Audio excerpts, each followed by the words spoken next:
اعوذ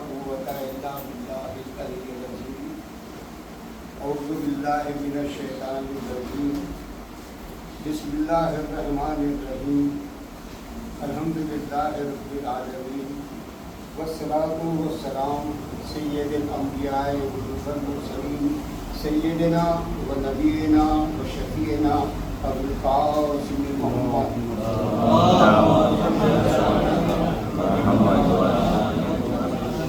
ساری تعریفیں اس اللہ کے لیے جو کائنات کا مالک اور کائنات کا خالق ہے، اور صلوات محمد و آل محمد پر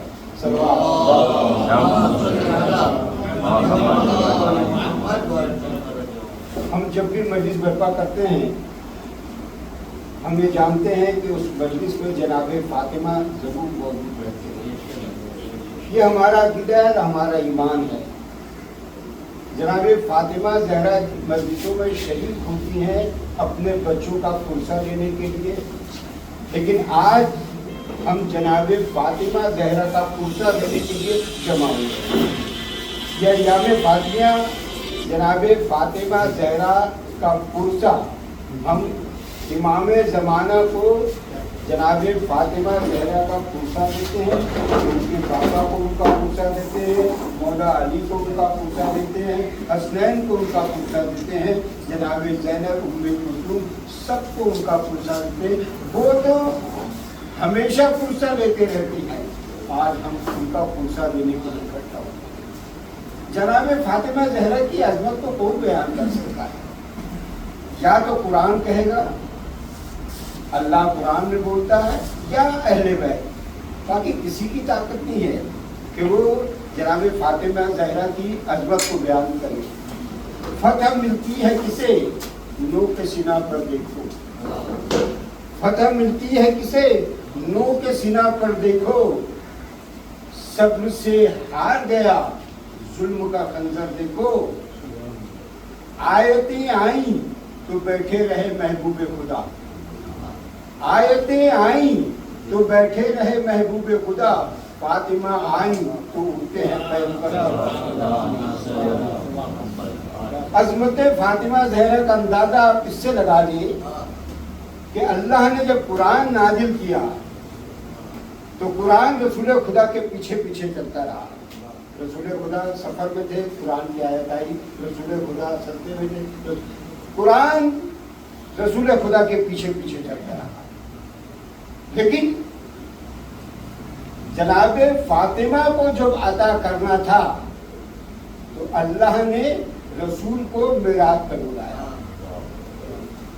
رسول خدا کو معراج میں بلا کر بتایا کہ قرآن عرش پہ نازل ہو رہا ہے، فاطمہ زہرا قرآن فرش پہ نازل ہو رہا ہے، اور فاطمہ زہرا کو عرش سے اللہ بلا واسطہ دے رہا ہے۔ قرآن آیا جبریل کے ذریعے اور فاطمہ ملی، جیسے اللہ نے علی کو بلا فصل وسیع بنایا، ویسی جو فاطمہ بھی عطا کی اس میں بھی وہ اتنے کہ ایک وسیلہ نہیں دیا۔ انا آتینا کل کوثر، اے رسول ہم نے آپ کو کوثر عطا کیا۔ پورے قرآن 6236 آیتیں، 114 سورے، 2,60,000 تمام الفاظ، کہیں پورے قرآن کو ٹٹول لیجیے آپ، جو بات اس میں اللہ نے کہا انا آتینا کل کوثر فصل لربک وانحر ان شانک هو الابتر، قرآن پورے قرآن میں یہ ورڈ دوبارہ دہرایا نہیں گیا، نہ آتینا آیا، نہ کوثر آیا، نہ ابتر آیا۔ اللہ یہ بھی نہیں چاہتا تھا کہ جس نام سے میں فاطمہ کو پکار رہا ہوں وہ فاطمہ، اگر فاطمہ ایک ہے تو فاطمہ کے سورے کے الفاظ بھی ایک رہے۔ یہ ہے اللہ، اللہ نے جو فاطمہ زہرا کو عطا کیا ہے۔ جناب امام جعفر صادق فرماتے ہیں ایک شخص ان کے پاس آیا اور وہ شخص آ کے کہتا ہے امام آپ کو میں خوشخبری دینے آیا ہوں. تو میرے بولو کیا خوشخبری ہے؟ بولے میرے گھر ایک بچی ہوئی ہے. جناب امام جعفر صادق نے کہا بچی کا نام لگایا؟ بولے ہاں بچی کا نام لگا رہے. بولے کیا نام لکھا ہے؟ بولے فاطمہ. جیسی فاطمہ کا نام سنا امام کی آنکھوں سے اشک جاری ہو گئی. امام رونے لگے. وہ پریشان ہو گیا, وہ بھی لوگ امام کو دیکھ کر رونے لگا. پھر کہتا ہے کہ امام رونے کی وجہ کیا ہے؟ بولے دیکھ تم نے نام تو بہت بہتر رکھا ہے لیکن میری ایک بات یاد رکھنا, کبھی اس کو تھپڑ مت مارنا, اس کو کبھی تکلیف مت دینا. جو ہمارے اہل بیت صرف فاطمہ کے نام سے وابستہ ہو جائے اس کے لیے بھی تکلیف گوارا نہیں کرتے تھے. امت نے فاطمہ کے ساتھ کیا کیا یہ ابھی بیان ہوگا, میں بیان کرنے کی کوشش کروں گا کہ کس طرح سے ظلم اٹھائے گئے فاطمہ زہرا کے اوپر.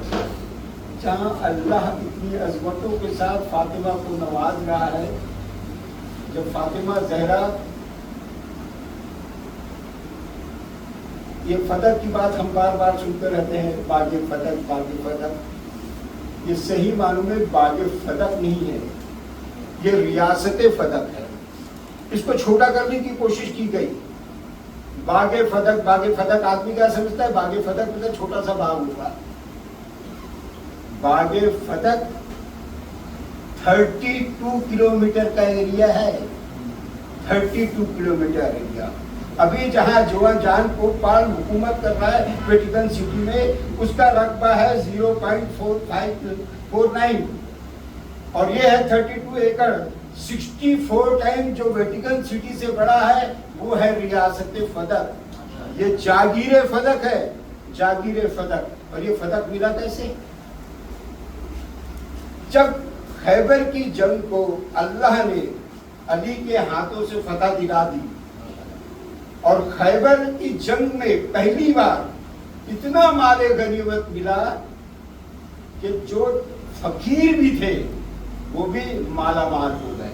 اتنا پیسہ کبھی نہیں ملا امت کو جتنا پیسہ امام مولا علی نے جو کیا خیبر کی جنگ. کیونکہ خیبر کی جنگ میں سارے یہودی جو ہے وہ خیبر کی جنگ میں قلعے میں اکٹھا ہو گئے تھے اور اپنی جتنی انہوں نے پونجی تھی وہ خیبر کے جنگ میں رکھ دی تھی اپنے پروٹیکشن کے لیے کہ یہاں سے ہمارے کو کوئی نقصان ہونے والا نہیں. جب خیبر فتح ہوا مولا علی کے ہاتھوں تو سارے مسلمان مالا مال ہو گئے. یہودی جو ہے یہ خیبر کے قلعے سے نکل کر فتح پر آ گئے اور یہاں پر آنے کے بعد انہوں نے کیا کام شروع کیا کہ جو بھی قافلہ جاتا تھا ادھر سے اس قافلے کو وہ لوٹ لیتے تھے اور اس میں جو مسلمان ہوتا تھا اس کو چن چن کے باہر کرتے تھے اور اسے قتل کر دیا کرتے تھے. جب رسول خدا کے بعد پاس یہ بات پہنچی کہ اس طرح سے یہودی کر رہے ہیں, انہوں نے مولا علی کو بلایا. علی یہ مسئلہ ہے. خیبر میں بھی علی کو بلایا تھا, جنگ کے سمے میں ابھی بھی علی کو بلایا, دوبارہ علی کو بلایا. مولا علی یہ مسئلہ ہے. علی اکیلا, کسی کو ساتھ نہیں کیا کہ علی نے, علی اکیلا خیبر فتح گئے.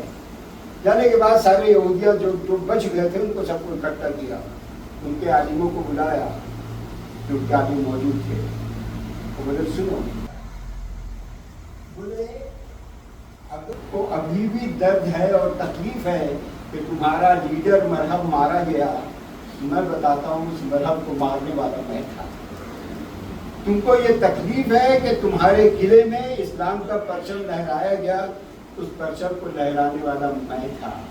تم کو تکلیف ہے کہ خیبر کا دروازہ اکھاڑا گیا, اس دروازے کو اکھاڑنے والا میں تھا.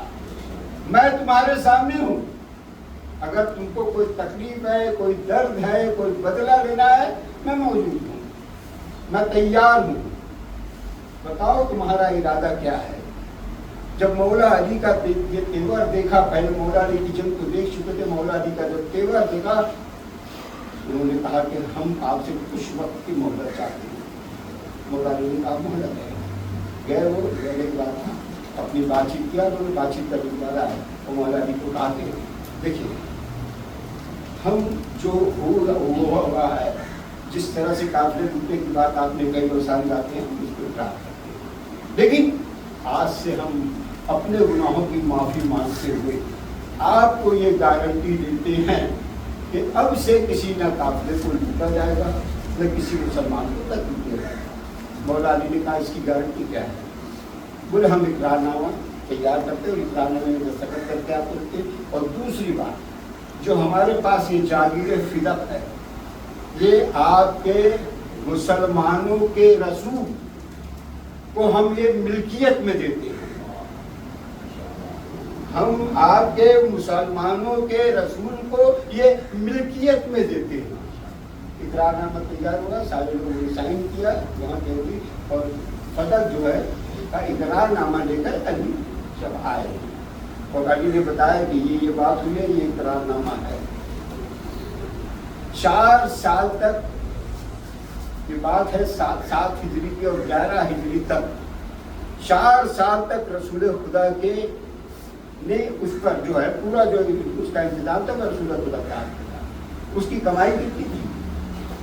روایتوں کے انسار 30,000 سے لے کر 70,000 سونے کی دیناریں اس کی آوک تھی، اور اس کی آوک سے رسول خدا جو اس سمے کے جتنی یتیم بیوائیں جو بھی مجبور تھا غریب تھا اس کو اس کی پرورش کیا کرتے تھے، اور اس کے ساتھ ہی جہاد کے لیے جو چیزوں کی ضرورت ہوتی اس کا انتظام بھی اس سے ہی ہوا کرتا تھا۔ جب یہ باغ فدق رسول خدا کے پاس تھا، جبریل آئے، 4 سال ہو گیا جبریل آئے، جبریل قرآن کی 17ویں آیت اور 26ویں نمبر آیت لے کر سورہ بنی اسرائیل کی، اللہ کہتا ہے اے رسول اپنے قرابت داروں کو اس کا حق دے دو۔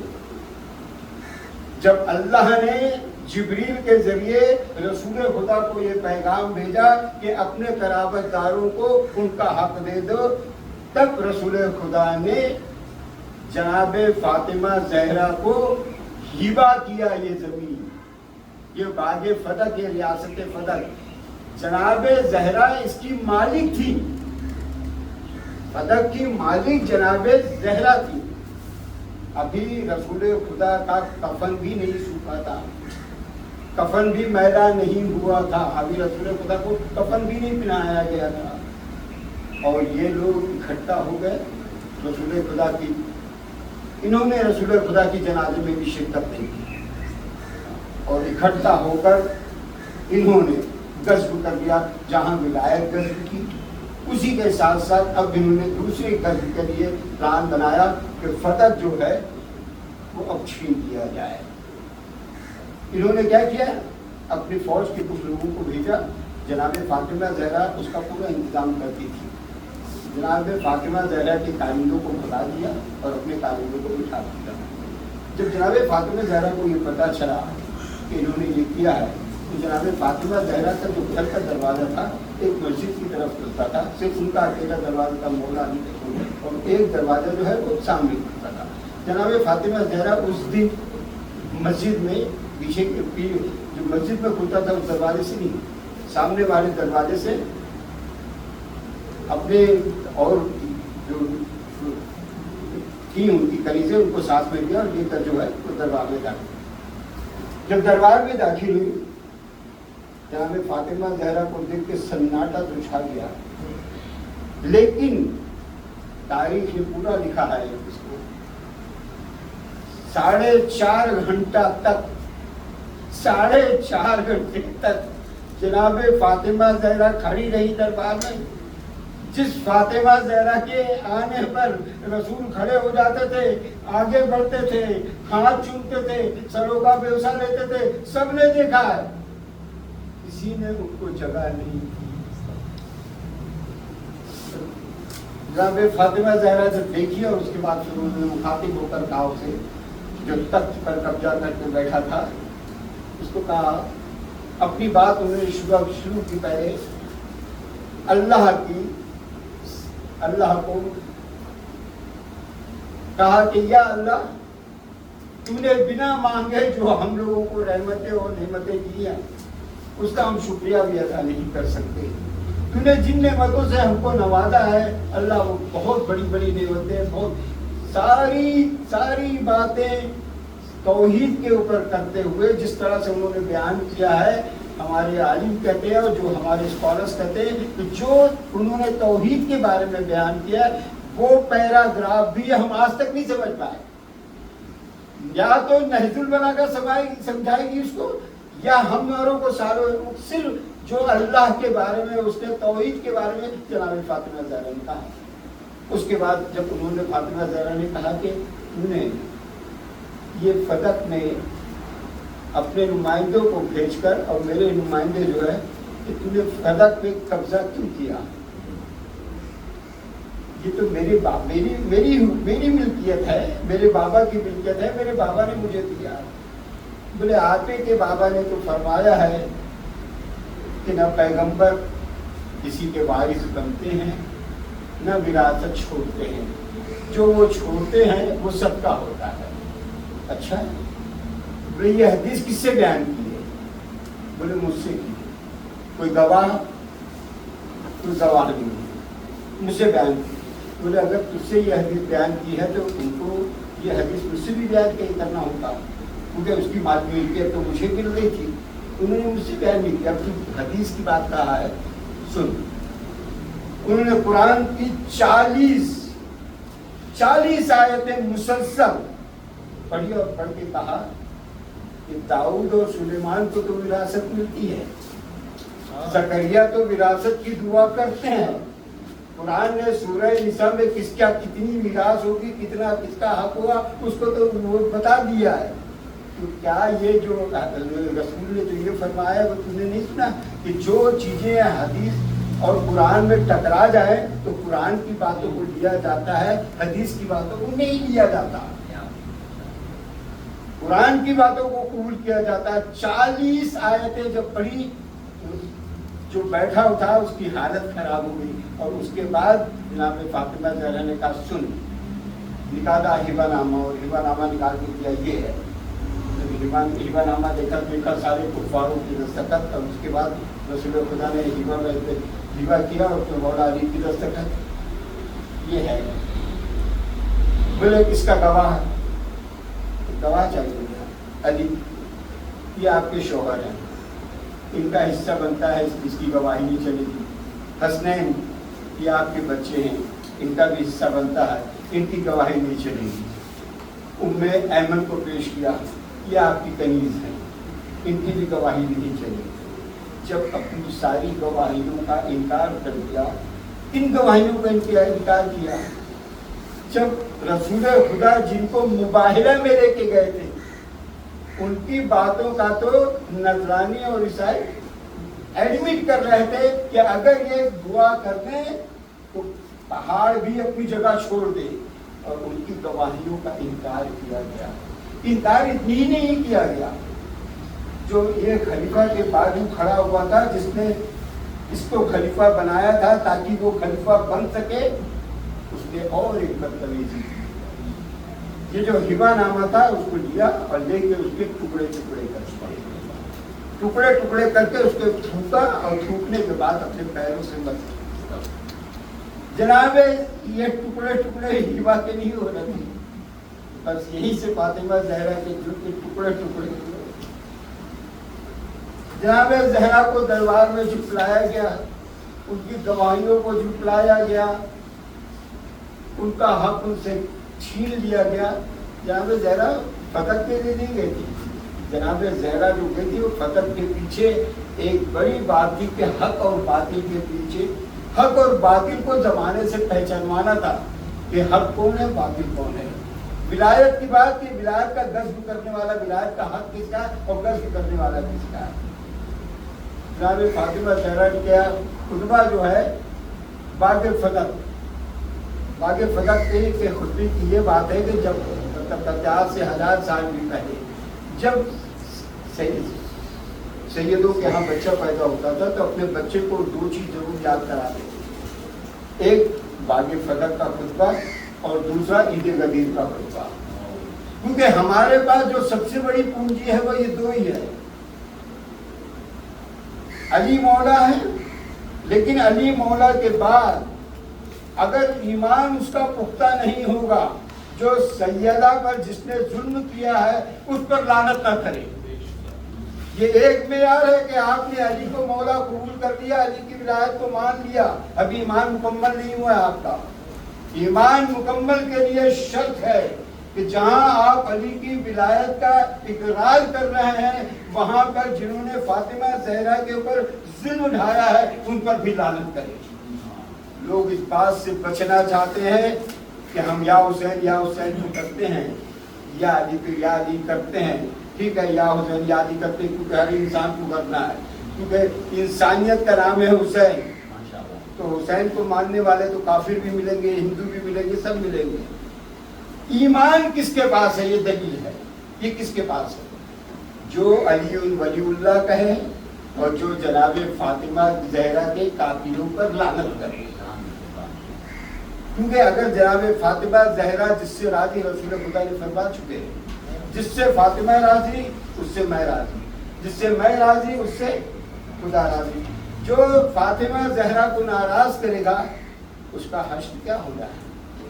لیکن فاطمہ زہرا کی اتنی عظمتوں کے باوجود فاطمہ زہرا پر جو ظلم اٹھایا گیا، فاطمہ زہرا کو کہنا پڑا سبت علیہ مسائبہ. جو مجھ پر ظلم کیے گئے، جو ظلم مجھ پر پڑے، اگر یہ روشن دنوں پر پڑتے تو سیاہ رات کی مانند ہو جاتے. خالی یہ ظلم نہیں کیا کہ فتح چھین لیا، اس کا ایک اور بڑا ظلم. جناب فاطمہ زہرا کے گھر میں لکڑیاں اکٹھی، جناب فاطمہ زہرا کے گھر کو جلایا گیا، جناب فاطمہ زہرا پر کوڑے لگائے گئے، جناب فاطمہ زہرا کے اوپر جو دروازہ گرا اس دروازے پر اتنا چلا گیا کہ جو نوک تھی وہ نوک فاطمہ زہرا کے سینے میں دس گئی. فاطمہ زہرا کی پسلیاں ٹوٹ گئی، جناب محسن شہید ہو گئے. اتنا بڑا ظلم امت نے جو فاطمہ زہرا کے اوپر ڈھایا. اس کے بعد فاطمہ زہرا کی جو حالت تھی وہ حالت بیان نہیں کی جا سکتی، صرف ایک سایہ بن کر رہ گئی تھی. جناب فاطمہ زہرا جب روتی تھی تو انہیں رونے بھی نہیں دیا گیا. مولا علی کے پاس کہا کہ فاطمہ کو بولو کہ یا تو وہ دن میں روئے اور یا تو رات کو روئے، کیونکہ ان کے رونے سے ہم سب لوگ جو ہے وہ پریشان ہو جاتے ہیں. مولا علی نے جب کہا کہ ہاں، مولا علی نے کہا کہ فاطمہ یہ بات ہے، مدینے کے لوگ آئے تھے اور انہوں نے کہا مولا علی اب فاطمہ سے کہہ دو اب فاطمہ تمہارے بھی زیادہ دنوں زندہ نہیں رہنے والی ہے، یعنی ایک کام کرو، ایک چھوٹی سی جگہ بنا دو جہاں پر میں جا کے رو لیا کروں. جناب فاطمہ زہرا کے لیے مولا علی نے چھوٹی سی جگہ بنائی. جناب فاطمہ زہرا صبح جاتی تھی بچوں کے ساتھ پہ روتی تھی اور شام کے آ جاتی تھی. ایک دن جب فاطمہ زہرا لوٹی، مولا علی نے کہا کہ پہلی بار تمہارے چہرے پہ مسکراہٹ دیکھ رہا ہوں، کیا بات ہے؟ آج بابا سے ملاقات. روتے روتے میری آنکھ لگ گئی. بابا میرے خواب ہے. میں نے کہا بابا تو سب برداشت نہیں ہوتا بابا، برداشت. میرے فاطمہ فکر مت کرو، یہ تمہارا آخری دن ہے، کل تمہیں میرے پاس آنا ہے. فاطمہ نے کہا بابا نے مجھے خوشخبری دے دی ہے، بس علی آج تمہارے ساتھ یہ آخری دن ہے، کل مجھے جانا ہے بابا سے ملنے کے. اس کے بعد جناب فاطمہ زہرا جانتی تھی آج آخری دن ہے. جناب فاطمہ زہرا نے اپنے بچوں کے لیے کھانا پکانا شروع کیا کہ آج آتے جاتے آخری بچوں کو کھانا کھلاتے ہوئے جاؤ.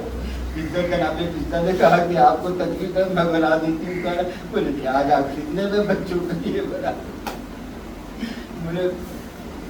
احمد کو کہا، اسما کو کہا کہ دیکھو میں گزرے میں جا رہی ہوں، جب تک میری تسبیح کی آواز آتے رہے سمجھنا میری سانسیں چل رہی ہے، جب تسبیح کی آواز آنا بند ہو جائے سمجھنا میں دنیا سے رخصت ہو گئی.